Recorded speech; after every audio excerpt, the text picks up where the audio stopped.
오늘부터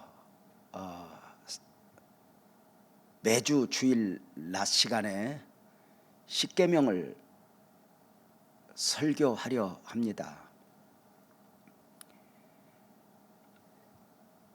사랑하는 성도님들과 함께 십계명 안에서 십계명에 담긴 복음을 보면서 함께 말씀 여행을 하고 싶은 것입니다. 십계명은 다른 보통의 말씀과 다릅니다. 하나님이 언약으로 특별히 돌판에 새겨주신 말씀입니다. 십계명 안에는 우리가 생각하는 것 이상의 아주 엄청난 계시가 담겨 있습니다. 십계명을 왜 주셨을까? 하나님이 어떤 마음으로 주셨을까? 그렇게 그 하나님의 마음을 읽어보는 것입니다. 십계명이 주는 풍성함을 우리가 더 품고 누리기 위해서는 먼저 제사장 나라를 잘 이해할 수 있어야 합니다. 제사장 나라 하면 어떤 느낌이 있습니까? 제사장 나라는 하나님과의 절대 관계 안에서 있어지는 나라입니다. 세상에 속한 나라와 다른 나라 말입니다. 추구하는 것이 다른 나라 말입니다.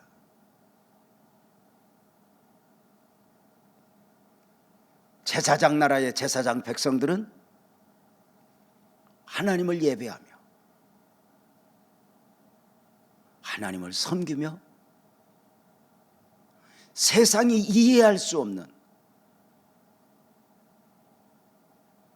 세상이 알 수도 없는 그 은혜를 깨달은 자로서 영원을 추구하며 땅에 살지만 하늘을 사는 사람들 말입니다. 제사장 나라는 처음부터 하나님이 세우시고자 하는 나라였습니다. 그 제사장 나라의 섭리 가운데 아브라함을 이스라엘 민족의 조상으로, 믿음의 조상으로 세우신 것입니다. 제사장 나라의 섭리 가운데 꿈꾸는 자 요셉을 애굽에 앞서 보내셨고, 그리고 야곱의 가족 70명을 애굽에 보내사 430년 만에 가족이 민족이 되고 70명이 60만이 되게 하신 것입니다. 제사장 나라의 섭리 가운데 민족이 된 이스라엘을 출애굽하게 하셨고, 홍해를 건너 광야에서 가나안 여정의 삶을 살게 하신 것입니다.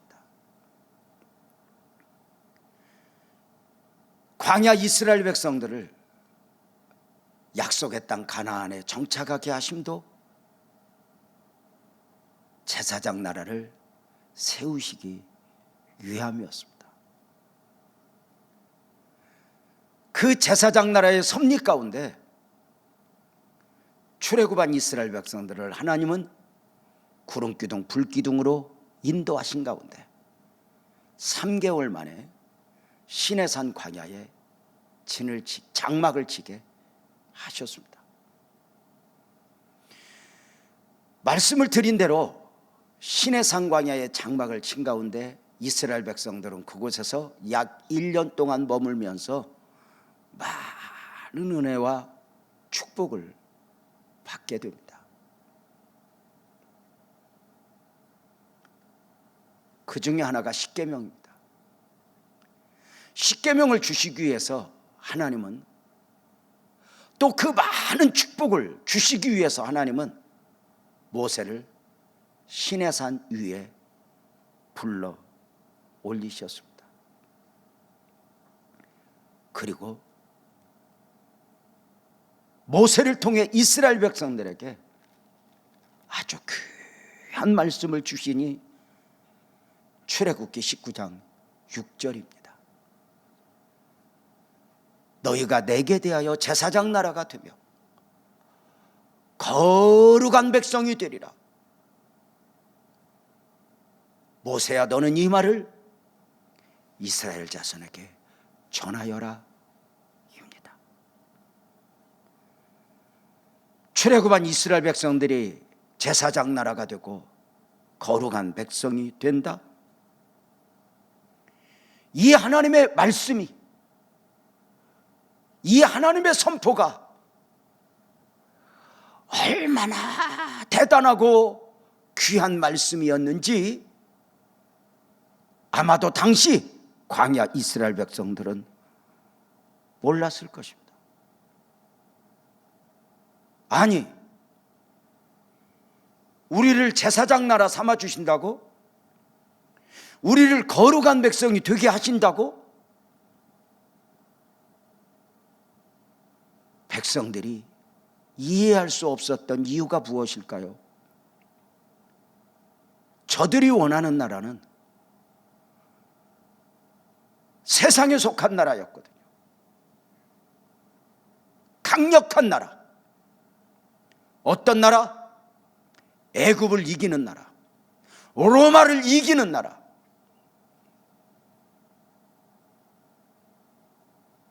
그 나라를 기대했거든요. 노예로 살면서 억압을 당하면서 저들을 이길 수 있었으면 좋겠다.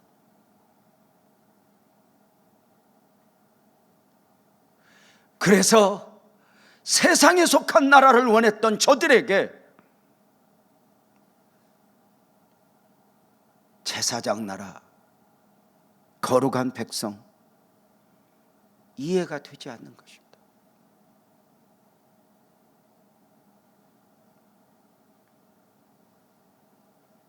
세상에 속한 나라, 죄송하지만 세상의 왕들이 다스리는 나라는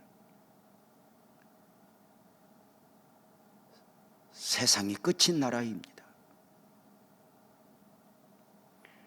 그러나 제사장 나라는 영원한 하나님 나라로 이어지니 제사장 나라의 백성들은 영원하신 하나님 안에서 영원을 품고 땅에 살지만 하늘을 사는 사람들이 되는 것입니다. 너희를 제사장 나라가 되며 하며 거룩한 백성이 되게 하리라. 이것이 얼마나 큰 축복일까? 출애굽기 19장 5절을 보겠습니다. 세계가 다 내게 속하였나니. 맞죠? 하나님은 이미 온 세계가 다 내게 속하여 있다 말씀하셨습니다. 하나님의 창조 안에서 온 세계, 온 나라는 이미 하나님의 통치 안에, 하나님의 섭리 안에 있는 것입니다. 그 온 세계 가운데 이스라엘 민족을 구별하사 제사장 나라, 거룩한 백성으로 삼겠다 하신 것입니다. 너희가 제사장 나라가 되며 거룩한 백성이 되리라. 이 말씀은 제사장 나라의 시작을 알리는 엄청난 선포입니다.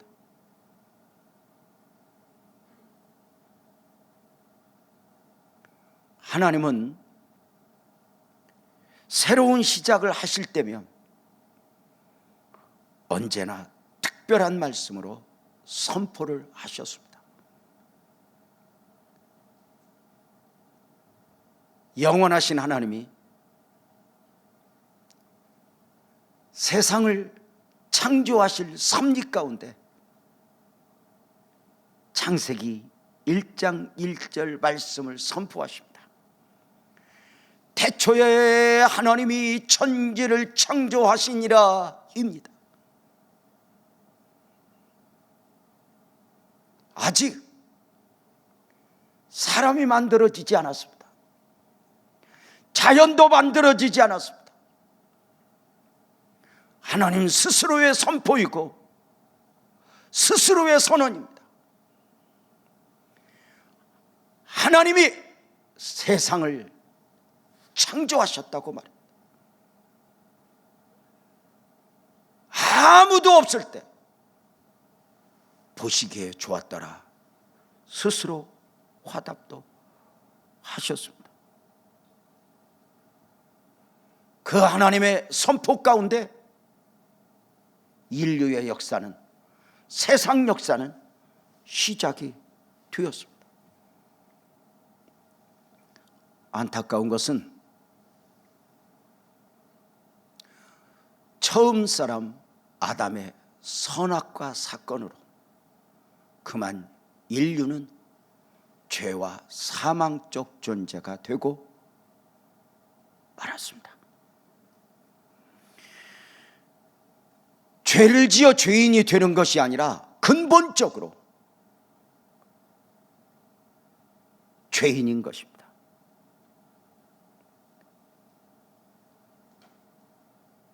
죄인 아닌 사람이 있을까? 로마서 3장 10절은 분명하게 말씀합니다. 의인은 없나니 하나도 없어. 의인은 없나니 하나도 없다고 말합니다.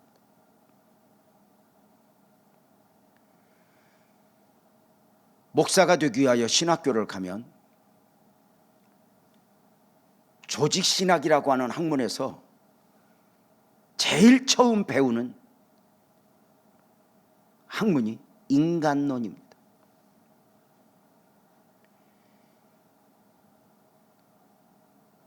사람이 누구인가? 결론은 단 하나입니다. 인간 니꼬로 죄입니다. 인류의 확장은 죄의 확장입니다.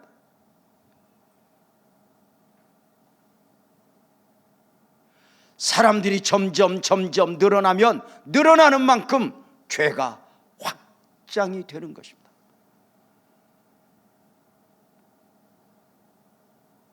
그 죄의 확장 가운데 노아 홍수 심판이 있어지게 됩니다. 세상이 죄에 가득하자 하나님은 물로 세상을 심판하신 것입니다. 그리고 은혜 입은 자 노아를 중심으로 제2의 인류의 역사가 시작됩니다. 안타까움이 무엇이죠? 죄를 다 심판하고 은혜 입은 자 당대의 의인 노아를 중심으로 인류 역사가 새롭게 시작이 되었는데 여전히 죄는 세상에 가득한 것입니다.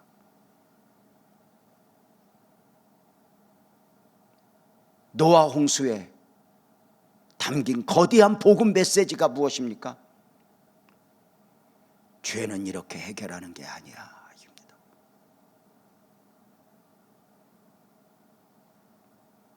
오늘날로 하면 죄 지은 사람을 형무소에 보내고 삼청교육대에 보내고 죄 지은 사람을 다 사형을 시켜 살아가면 세상이 좋아질 수 있는 것일까? 아니요. 죄는 이렇게 해결이 되는 게 아니에요. 죄 문제는 사람 안에서 해결될 수 있는 게 아니에요.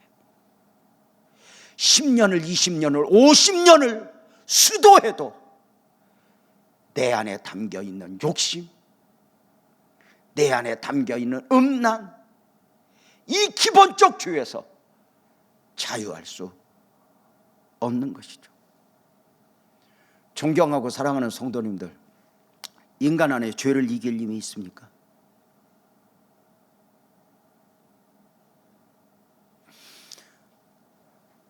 법을 잘 만들고 제도를 잘 만들면 그 안에서 인간이 아름다운 삶을 만들어냅니까? 아니요.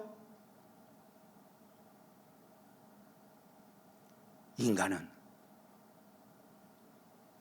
아무리 좋은 제도를 만들어도 그 안에 죄성이, 욕심이 그것을 지킬 힘이, 능력이 없는 것입니다. 사람마다 내가 어떻게 살아야 한다, 정도의 차이는 있지만 다 압니다. 나는 남편이고, 나는 아내고, 나는 자식으로서, 부모로서 어떻게 살아야 되는가, 장로로서, 목사로서 압니다. 문제는 그것을 지킬 힘과 능력이 내 안에 없다는 것입니다. 단 한 사람도 그랬다. 그래서 무엇이라고요?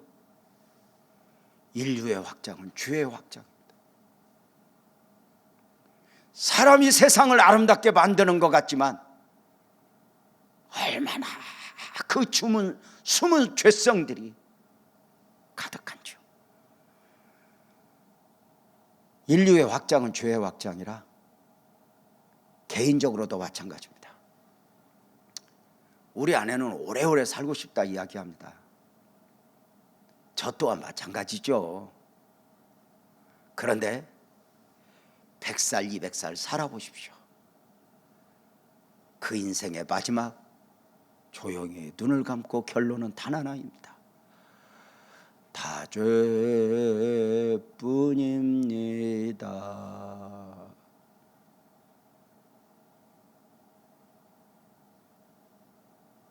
사람이요, 제도권 안에서도 악을 다스리고 악을 없애겠다고 더 큰 악을 지어요. 행해요. 죄가 얼마나 무섭냐면요, 몸이 병들어 아파 죽어가면서도 침상에서 생각으로 죄를 지어요. 죄가 언제 끝나요? 죽어야 끝나요.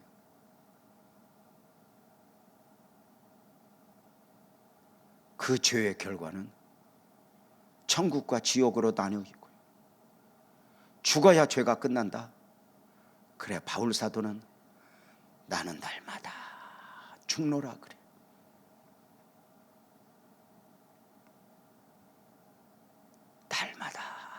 날마다 나를 죽이고 순간순간 나를 쳐서 복종시키지 않으면 이 안에 죄성이 스물스물 올라와 우선은 나를 즐기게 하는 것 같지만 결국은 술이 사람을 먹어버리듯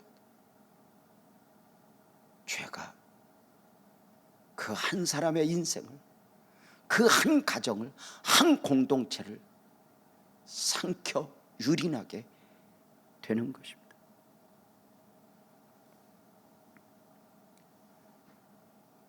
하나님은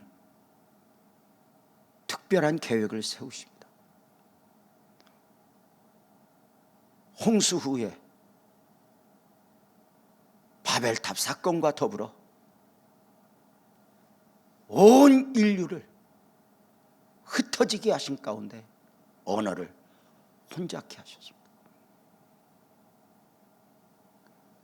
그리고 아브라함을 부르십니다.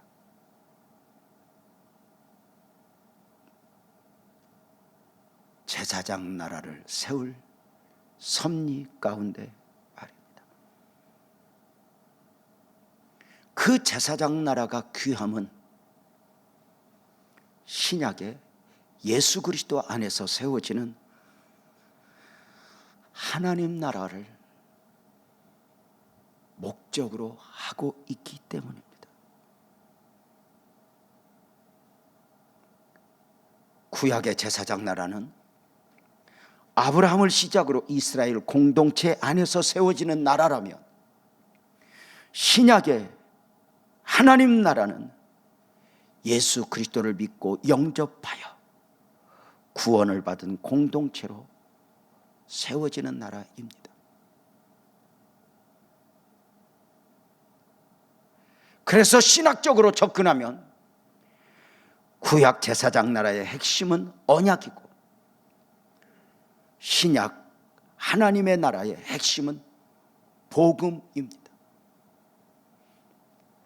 그래서 신학적으로 성경을 잘 이해하는 분은 언약 안에서 복음을 보고, 복음 안에서 언약을 보고,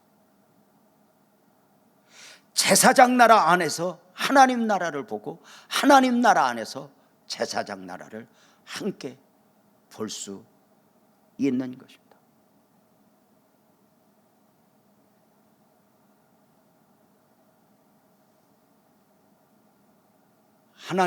하나님의 때가 되었습니다.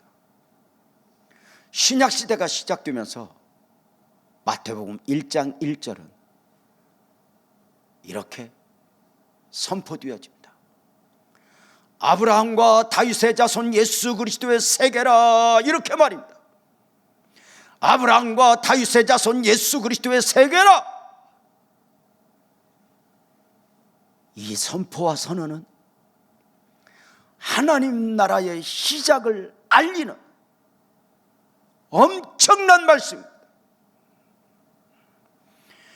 말씀을 드린 바대로 창세기 1장 1절이 역사의 시작을 알리는 창조의 선언, 창조의 선포라며, 출애굽기 19장 6절은 이스라엘을 통해 세워지는 거룩한 나라, 거룩한 백성으로의 선포이고, 마태복음 1장 1절은 하나님 나라의 시작을 알리는 새 창조의 선언이고 선포입니다. 말씀을 드렸죠. 노아 홍수가 주는 거대한 복음 메시지가 뭐라고요? 죄는 이렇게 해결하는 게 아니야.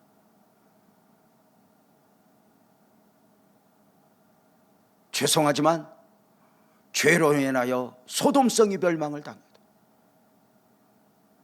폼페이가 멸망을 당해도 우선은 놀라는 것 같지만 그것 가지고 인간이 죄를 이길 수 없습니다.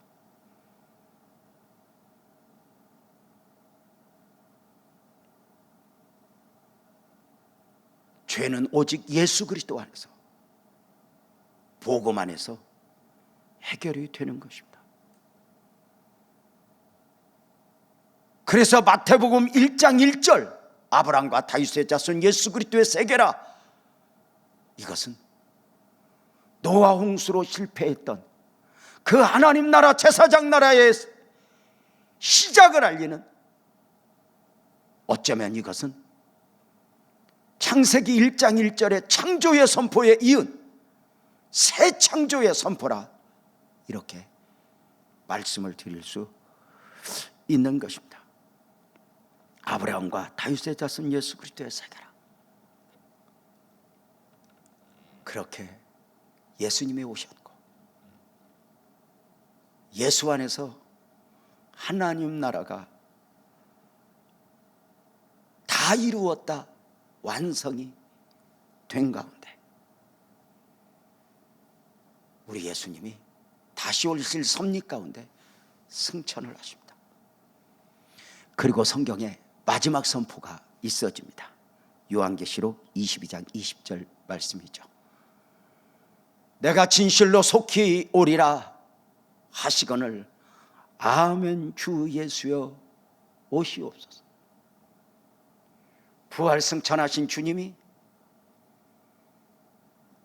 영원한 나라를 세우시고 완성하시고, 제사장 나라에 속한 백성들, 하나님 나라에 속한 백성들, 복음의 은혜를 입은 백성들, 저들을 향하여 약속을 주시는 것입니다. 마지막 선포로 내가 속히 오리라. 아멘. 주 예수여 오시옵소서. 이 마지막 선포와 화답은 오늘을 살아가는 복음적 그리스도인들의 믿음의 근본이요 소망입니다. 다시 오실 주님, 주님 안에서 완성된 영원한 나라, 그 나라에서 우리 모두는 영생의 축복을 누리게 되니 이 축복을 믿는 사람은 죽음도 죽음이 아니게 됩니다. 이 영원한 나라가 있기에 성경은 죽음마저 주 안에서의 죽음이 복되다 하신 것입니다.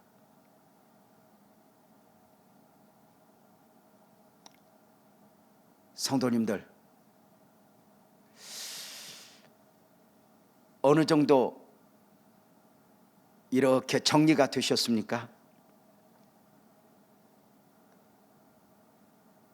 구약의 제사장 나라와 언약, 신약의 하나님 나라와 복음, 그리고 영원한 나라, 영생 구원의 축복.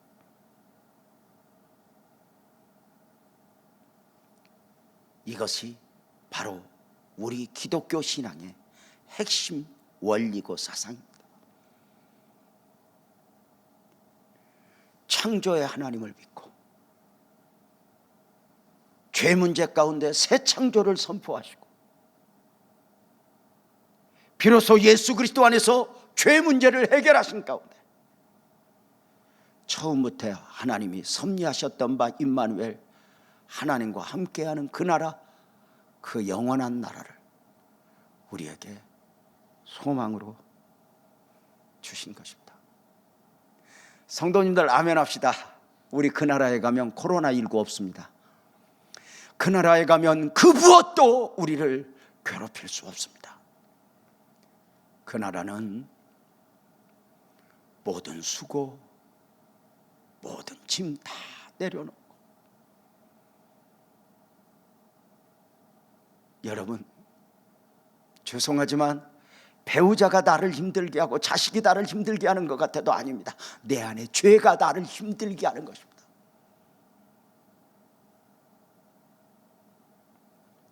그래서 예수 그리스도를 영접하면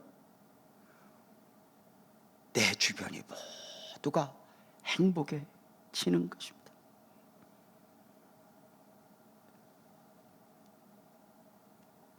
제사장 나라, 거룩한 백성으로 삼으시기 위해 하나님은 광야 이스라엘 백성들에게 십계명의 말씀을 주십니다.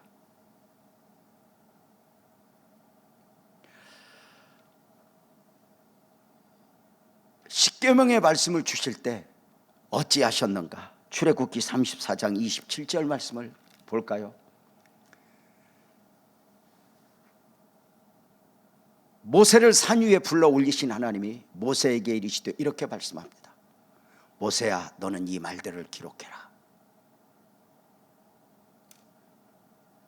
모세는 아마도 그 산에서 40일 동안 머물면서 하나님이 주신 말씀들을 많이 기록하셨습니다. 내가 이 말들의 뜻대로 너와 이스라엘과 언약을 세웠거든.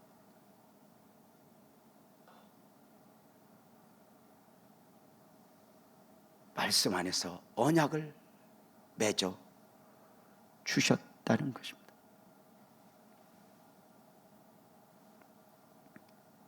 그리고 특별히 그 많은 말씀 가운데 십계명의 말씀은 어떻게 주셨습니까? 28절 보면, 출애굽기 34장 28절 보면, 모세가 여호와와 함께 40일 40야를 거기 있으면서 떡도 먹지 아니하고 물도 마시지 아니하였으며 여호와께서는 언약의 말씀 곧 십계명을 그 판들에 기록하셨더라, 이렇게 말합니다.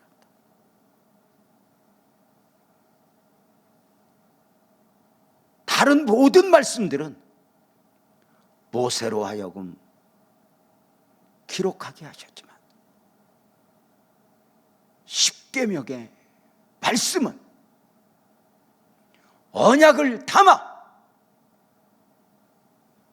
돌판에 친히 새겨 주신 것입니다. 이스라엘 백성들이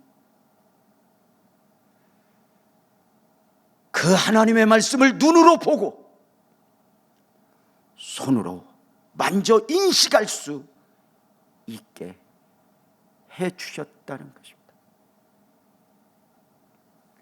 십계명의 말씀은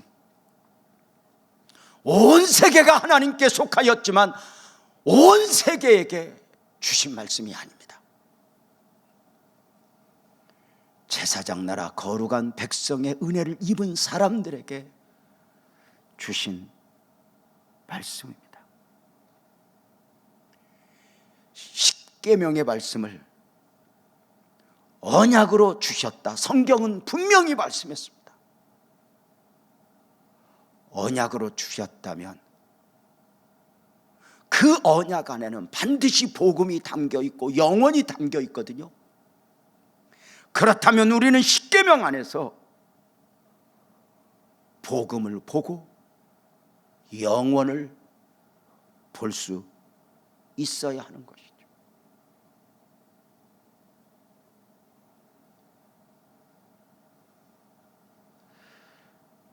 주경학자들 가운데 십계명을 도덕법으로 분류합니다.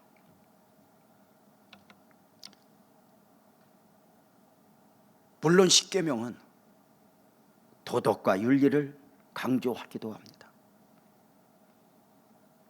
그럼에도 불구하고 십계명을 도덕법으로 분류하면 십계명 안에서 언약을, 복음을 보지 못한 경우이거나 아니면 생각지 못하는 경우일 수 있습니다. 십계명의 시작을 볼까요? 제1계명 출애굽기 20장 3절이네요. 너는 나 외에 다른 신들을 내게 두지 말라. 출애굽기 20장에서 십계명을 주셨는데요, 십계명 가운데 1계명을 3절로 분류한 가운데 기독교 역사가 그렇게 분류했죠. 그리고 한국교회도 전통적으로 그렇게 보고 있습니다. 그러나 주경학자들 가운데, 특별히 유대교 신앙을 연구한 학자들 가운데는 제1계명을 3절로 국한시키지 말고 2절과 3절을 함께 묶어 1계명으로 해야 한다 주장하는 분들이 있습니다. 저 또한 어릴 적부터 신앙생활을 하면서 십계명을 외우고 살았기에 그저 1계명 하면 출애굽기 20장 3절 이렇게 알고 지금까지 목회를 해왔는데, 이번에 십계명 묵상을 하면서 연구를 하면서 그래, 2절과 3절을 함께 묶는 것도 참 좋았겠다 싶었습니다. 왜요? 2절과 3절을 함께 묶으면 얼마나 풍성해지는지 몰라요. 2절과 3절을 함께 볼까요? 이렇게 말해요. 나는 너를 애굽 땅 종되었던 집에서 인도하여낸 내 하나님 여호와거든. 그러므로 너는 나 외에 다른 신들을 내게 두지 말라. 이 말씀을 국어학적으로 접근하면 2절은 십계명의 서원이고 3절은 십계명의 강령이라 이렇게 말씀을 드릴 수 있죠.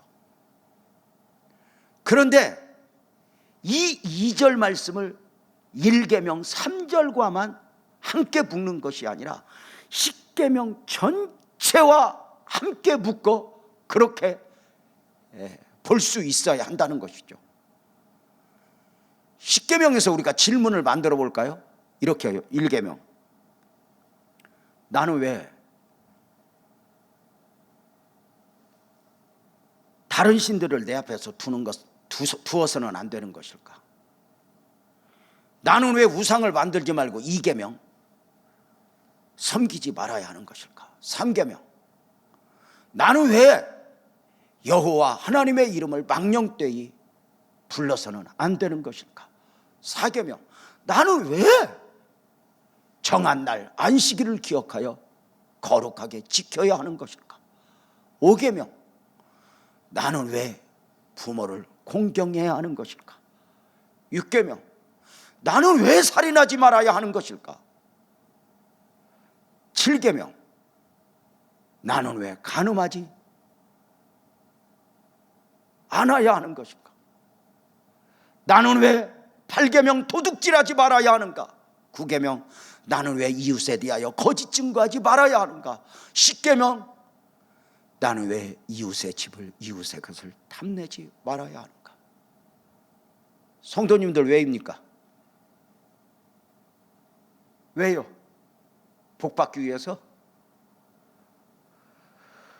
정답은 서원, 바로 출애굽기 20장 2절입니다. 나는 너를 애굽 땅 종되었던 집에서 인도하여는 내 하나님 여호와거든. 우리는 언약 안에서 이미 제사장 나라 거룩한 백성이 되었기에, 출애굽의 은혜를 입었기에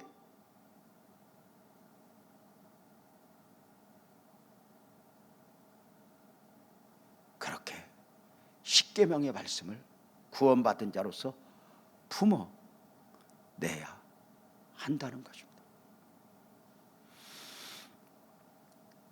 말씀을 드린 대로 십계명은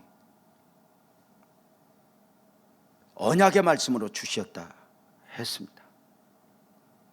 언약의 말씀으로 주셨다 하면 십계명 안에 복음이 담겨 있다는 것입니다. 성경에는 언약의 말씀 외에도 보편적으로 주신 많은 하나님의 말씀들이 있습니다.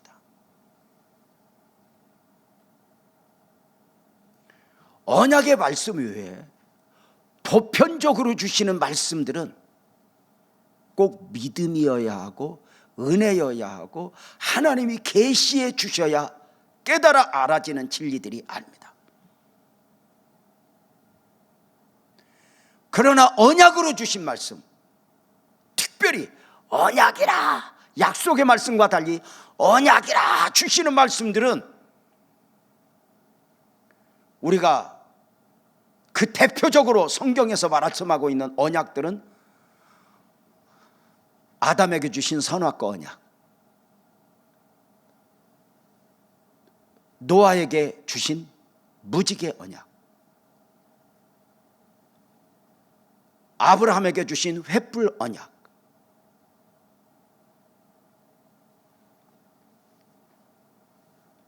광야 이스라엘 백성들을 제사장 나라 거룩한 백성으로 삼아 주시면서 주시는 가운데 주신 신의 산 언약, 그리고 다윗에게 주신 언약, 이 언약들은 복음이 담겨 있기에 그냥 눈으로 보아서 읽어 알아지는 은혜들이 아니에요. 하나님이 깨닫게 해주셔야 되고, 눈을 열어주셔야 되고, 귀를 열어주셔야 하고, 하나님이 계시해 주셔야 해요. 성경에는 그렇게 언약으로 주신 말씀만 있는 게 아니에요. 보편적으로 은혜가 아니어도 예수를 믿지 않는 사람도 읽으면, 아, 여기에 이렇게 좋은 말씀이 있었어? 이것을 가리켜 우리는 이렇게 말해요. 보편적 진리. 보편적 진리. 사람이 사람으로 살아가면서 지켜내야 될 윤리들 말입니다. 이런 보편적 진리는 기독교 안에만 있는 것이 아니라 다른 종교에도 많이 있습니다. 세상의 종교들 전적으로 쓸모없는 종교는 없습니다. 종교들마다 약간의 어떤 그 깊이에 있어서, 높낮이에 있어서, 추구하는 것에 있어서 1m, 2m 이런 정도의 차이는 있지만 전적으로 쓸모없는 종교는 없습니다. 모든 종교의 보편적 진리들은 대부분 인간의 올바른 삶과 도덕과 윤리를 가르칩니다. 예를 들어서 불교에서는 자비를, 유교에서는 효와 충을 가르칩니다. 일반적으로 기독교는 사랑이라 이렇게 이야기를 하는데요, 그것은 어떤 잘 본 것일 수 있고, 왜냐하면 기독교 안의 진리들 가운데는 그 엄청난 계시해 주셔야 하는 진리들이 많이 있거든요. 그런데 그 보편적 진리들은 일단은 사랑으로 그렇게 보고 있어요. 성도님들 아시죠?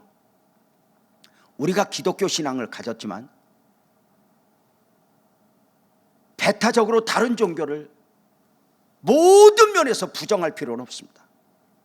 왜냐하면 저들 종교에도 보편적 진리들이 있고 또 저들의 도덕과 경건을 인정해 주어야 하기도 합니다.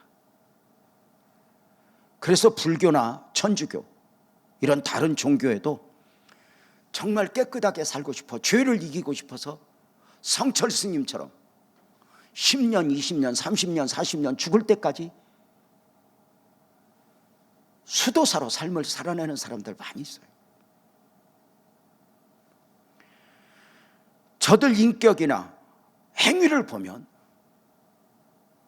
우리 그리스도인들보다 뛰어난 분들이 타 종교에도 많이 있죠.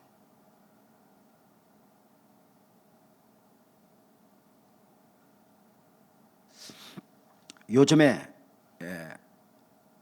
코로나19 시대를 보내면서 안타까움이 참 많이 있어요. 교회가 생각하는 교회가 아니라 세상이 바라보는 교회적 차원에서요.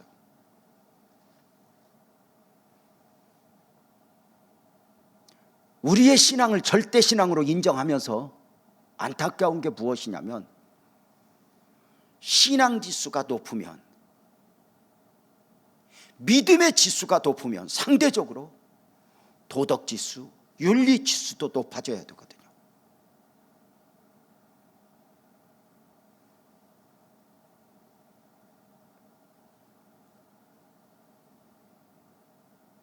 우리의 신앙을 주장하면서 윤리지수, 도덕지수를 높이지 못한 가운데 세상으로부터 비난을 받는다면 이것은 안타까움이죠. 죄송하지만 십계명은 온 세계가 하나님께 속한 가운데 온 세계에게 주신 말씀이 아니라 제사장 나라, 거룩한 백성들에게 주신 언약의 말씀이었어요. 신앙은, 믿음은 복음 안에서 우리끼리 인정하는 거예요. 세상은 우리의 신앙을, 우리의 복음을 볼 수도 없고 알 수도 없어요. 저들이 보는 것은 무엇입니까? 도덕이고 윤리입니다.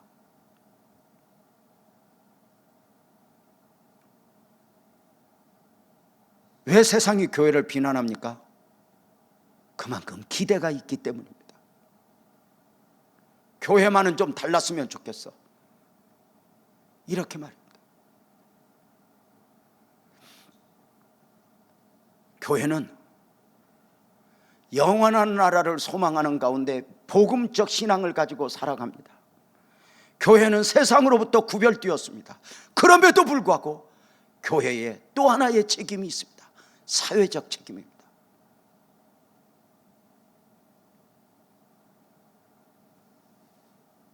교회가 교회만의 교회가 아니라 세상과 더불어 살아가면서 그 세상 앞에서 모범을 보여야 할, 섬겨야 할 사회적 책임이 있다는 것입니다. 종종 이런 말씀 들어보셨죠? 교회가 핍박은 받아도 되지만 비난은 받으면 안 돼요. 코로나19 시대에 세상이 교회를 향하여 지금 지적하는 부분이 핍박일까 비난일까? 교회가 아무리 핍박이라고 이야기해도 어쩌면 세상은 그렇게 보지 않습니다.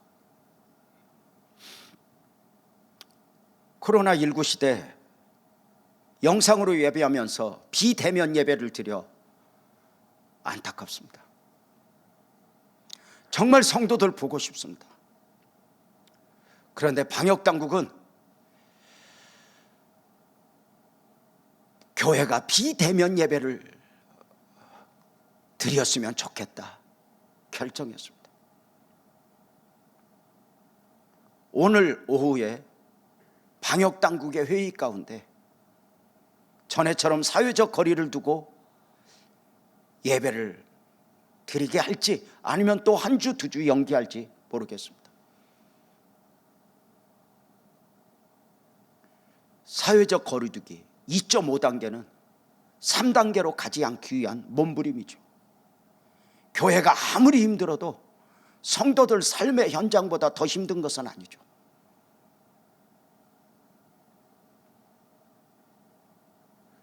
코로나19로 힘들어하고 있는 성도들 보면 정말 목사로서 억장이 무너져요.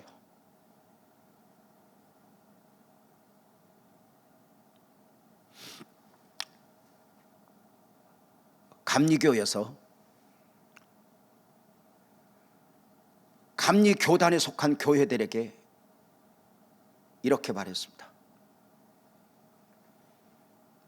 다음 주 20일부터는 무조건 현장 예배를 드려라.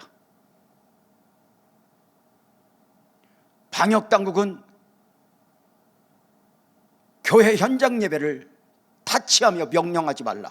우리는 우리 갈 길 가겠다.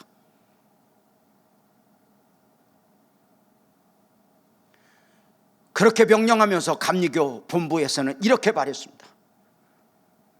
모든 법적인 책임은 본부에서 지겠다. 현장 예배 드려라.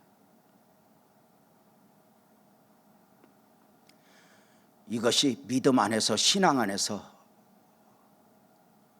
대단해 보일 수 있지만 그 믿음과 신앙을 보지 못하는 세상에서의 바라보는 시각은 죄송하지만 힘자랑, 갑질로 보여지지 않을까? 감리교 대단합니다. 그렇게 힘이 세군요. 근본에 그 힘자랑을 의사협회가 했습니다. 의사들, 전공의들, 심지어 학교에서 지금 공부하고 있는 의학도들까지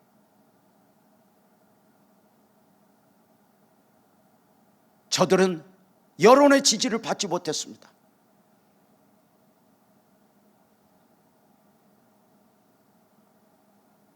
공감이 되지 않았던 것입니다.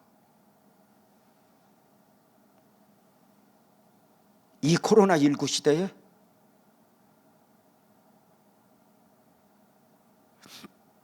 남의 생명을 담보로 중환자실에 환자들 뉘어놓고 응급실에 오는 환자들 뉘어놓고 자기들 주장을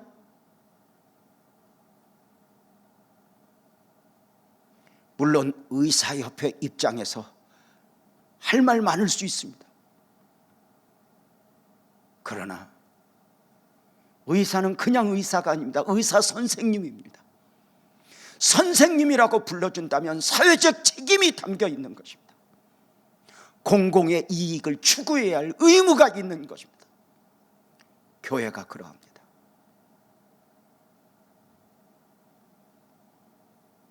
핍박은 축복입니다.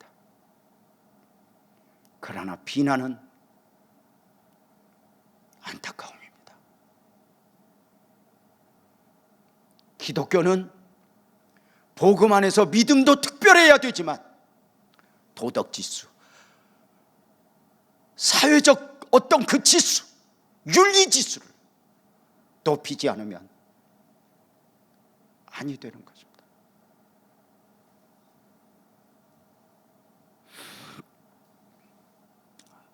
죄송합니다.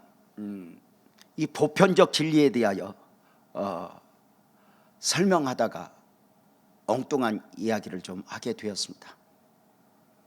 다시 말씀을 드리면 성경에 있는 보편적 진리들이나 다른 종교에 있는 보편적 진리들은 꼭 믿음이어야 하고 은혜여야 깨달아지는 게 아닙니다. 그러나 언약은 오직 믿음이어야 하고 하나님이 계시해 주셔야 깨달아 알 수 있는 진리들입니다.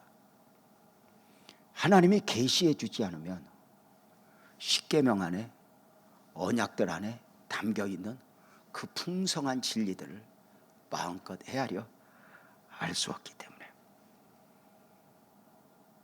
그래서요, 언약의 말씀들에는 특징이 있잖아요. 성경의 모든 언약은 복음이 담겨 있기에 전체적이면서도 개인적인 것이거든요.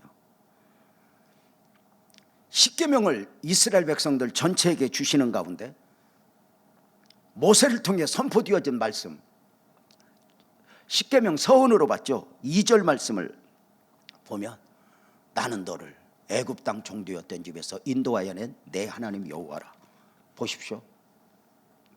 하나님은 이스라엘 민족에게 거룩한 나라, 거룩한 백성을 삼아주신 저들에게 십계명의 말씀을 주시는데 나는 너희에게 이렇게 말씀하지 않았어요.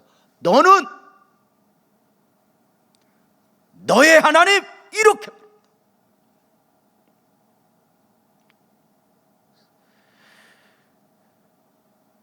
구약의 언약에서 신약의 복음에서 이것은 절대 원리이니 복음도 언약도 모두에게 주어지지만 그것을 은혜로 믿음 안에서 받아야 하는 것은 개인입니다. 십계명 전체에서도 그렇게 말씀하고 있는 거 아시죠? 1계명 3절 볼까요? 너는 나 외에는 다른 신들을 내게 두지 말라. 놀랍지 않아요? 60만 명에게 거룩한 백성 된 저들에게 말씀하실 때 너는 이렇게 말합니다. 1계명만이 아닙니다. 전체에서 그러합니다. 그래서 하나님의 은혜가 모두에게 임했지만 구원은 철저하게 개인적인 것입니다.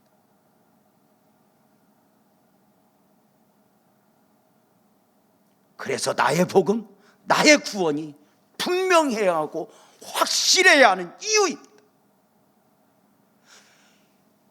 누구의 복음이 아니라, 누가 말하는 복음이 아니라 내 안에서 깨달아진, 내 안에서 정리된 복음.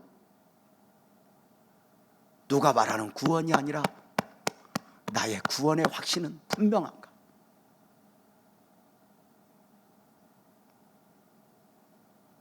아멘. 주 예수여 오시옵소서.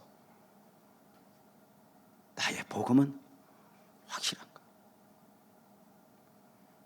십계명은 구원의 조건으로 주신 게 아니에요. 지난주에 이미 말씀을 드렸지만 율법을 주실 때, 십계명을 주실 때 이스라엘 백성들이 그 십계명을 다 지킬 수 없다는 걸 아셨어요. 마음으로의 간음도 간음이고 생각으로의 살인도 살인이라면 그거 다 지켜낼 수 있겠습니까?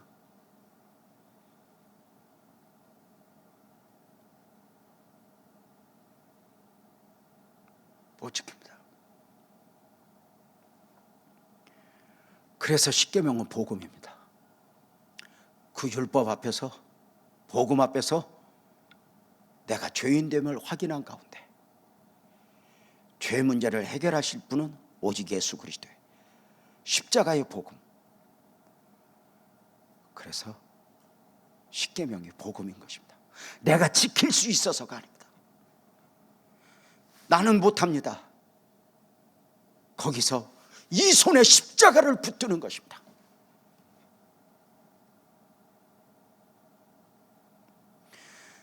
십계명에 대한 오해가 있죠. 율법에 대한 오해.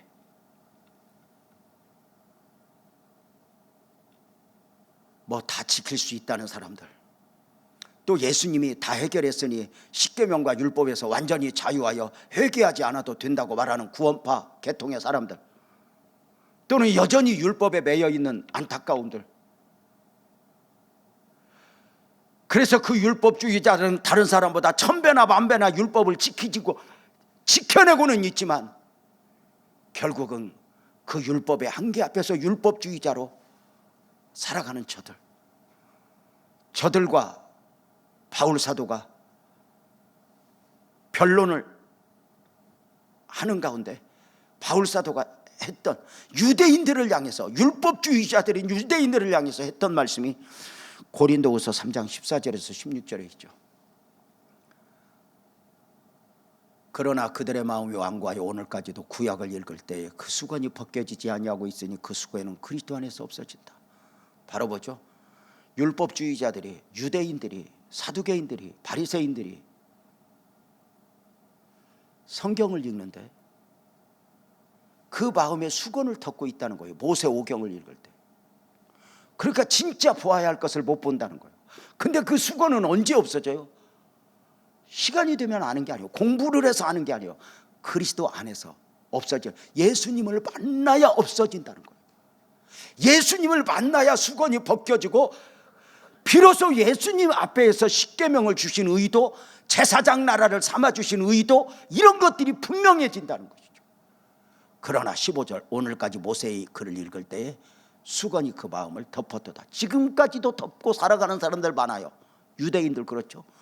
그러나 언제든지 주께로 돌아가면, 주님을 만나면, 주님을 영접하면, 아멘 합시다, 그 수건이 벗겨지리라.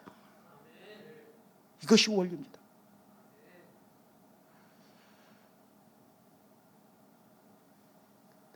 사랑하는 성도님들, 십계명은 그래서 사랑입니다. 하나님이 십계명을 사랑으로 주셨습니다. 정말 사랑하는 마음으로. 자녀들과 함께 살아갈 때에 어떤 문제를 하나 주어봐요. 아들, 이 문제 한번 풀어봐. 막 풀다가 아빠 도와주세요. 못하겠어요. 마음이 뭐죠? 아들, 내가 너 그거 못 풀 거 알고 문제 주었어. 분명한 건 그 문제를 풀면서 성장하는 거죠. 사랑으로 주었어요. 십계명을 명령으로 받으면, 내가 지켜야 한다 의무로 받으면 무거워지죠. 요한일서 5장 3절에 보면 그렇게 말씀하지 않아요? 계명들은 무거운 것이 아니라고. 십계명이 짐이라면 나 혼자 질 필요 없어요. 주님과 함께 지면 돼요. 십계명은 사랑이에요. 지난주에 말씀을 드렸죠. 우리가 가정 안에서 배우자와 자녀들과 함께 살아가는데 배우자를, 그리고 자녀들을 양육함에 있어서 짐으로 느껴지지 않는 이유가 뭘까요? 사랑으로 접근하니까, 사랑으로 대하니까. 사랑으로 대하면요 다 예쁘고 고마운 거잖아요. 근데 사랑을 딱 벗겨내면 배우자도 짐이고 자식도 짐이에요. 죄송하지만 나도 나에게 짐 되는 거 알죠? 십계명은 하나님이 주셨어요. 선물로 축복으로. 그래서 저는 십계명 여행을 하면서 내가 십계명을 어떻게 지켜야 하는가, 물론 이것도 중요하지만 하나님이 어떤 마음으로 1계명을 주셨을까, 하나님이 어떤 마음으로 2계명을 주셨을까, 이것을 보면서 성도님들과 여행하고 싶은 거예요. 그 안에서 하나님의 마음을 읽어보고 싶은 거예요. 십계명은 아무에게나 주신 말씀이 아니에요. 너희는 열국 중에서 내 소유가 되리라, 제사장 나가 되리라, 거룩한 백성이 되리라. 그들에게 언약으로 주신 말씀이에요. 믿음으로 은혜 가운데 하나님이 계시해 주셔야 깨달아 알 수 있는 진리의 말씀입니다. 십자가 복음이죠. 예수님 만나면요, 다 수건이 벗겨진대요. 예수 안에서 다 해결돼요. 예수 안에 해답이 있어요. 사랑하는 성도님들, 십계명 안에만 진리를 담아주신 게 아니죠. 하나님의 솜씨는 오묘해요. 코로나19 안에도요, 하나님이 축복을 담아주셨을 것이라고 믿습니다. 코로나19 광풍이 지나고 나면 힘들었어, 고생했어, 이것만 남지 말고 하나님이 주신 복을 보고 그리워하고 품어낼 수 있으면 좋겠어요. 성도님들 아멘이죠? 십계명 안에도 축복과 복음을 담아주었고 코로나19에도 그리하셨다. 오늘의 고난, 여러분 오늘의 아픔에도 축복이 담겨 있을 거예요. 십자가 붙들고 이기세요. 십자가 붙들고 승리하십시오. 예수님과 함께 이겨내십시오. 내가 너와 함께하리라. 그 주님이 우리 모두를 축복하실 것으로 믿고 그 십자가 안에서 그 사랑을 붙들고 내가 세상을 이기리라 굳게 결단하는 복된 은혜가 있기를 축복합니다.